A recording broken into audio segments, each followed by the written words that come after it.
Adi kəsri onluq kəsrə çevirən zaman bəzən sonsuz rəqəmlər ardıcıllığı alırıq. Belə onluq kəsrlər dövri onluq kəsrlər adlanır.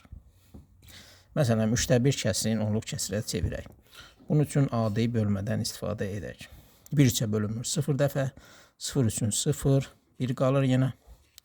Özümüzdən 0 atanda bura vergül atırıq, onun içərisində 3 dənə 3 var. 3 üçün 9, 1 qalır, yenə 0 atırıq, yenə 3, 1 qalıq. Yenə də 0 atsa, aydındır ki, 3'lər sonsuza qədər davam edəcək. Və bu kəsir, o dövri onluq kəsir adlanır. Yazılışı bu şəkildədir. Oxunur 0 dövrdə 3. Yəni burada 0,10'da 3, 0,100'də 3, 0,1000'də 3 kimi mərtəbə vahidləri deyilmir. Çünki burada mərtəbə vahidləri sonsuz saydadır. Onun hamısını demək mümkün deyil.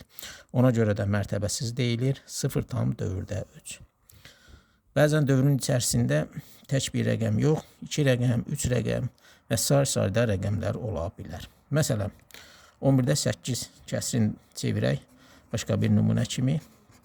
8 11'ə bölünmür 0 dəfə, 8 0 atırıq, 7 dəfə var içində, 77 qalır 3, 0 atırıq 2 dəfə, 22, yenə 8 qaldı, yenə 0 atırıq, yenə 7 dəfə, 77, 3 qalır, yenə 0, yenə 2.